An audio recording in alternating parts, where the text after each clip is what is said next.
தொட்ட குறையாவும் விட்ட குறையாகும் வேண்டாம் காதல். எந்தன் வழி வேறு உந்தன் வழி வேறு ஏனோ கூடல்.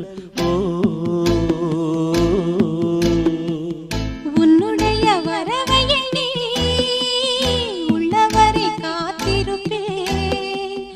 என்னை விட்டு விலகி சென்றால் மறுபடி தீ குளிப்பே. நான் விரும்பும் காதலனே நீ ஏற்றுக் கொண்டால் நான் பூமியில் வாழ்ந்திருப்பேன். சொல்லிவிடு வெள்ளி நிலவே சொல்லுகின்ற செய்திகளையே. உறவுகள் கசந்ததம்மா, கனவுகள் கலைந்ததம்மா.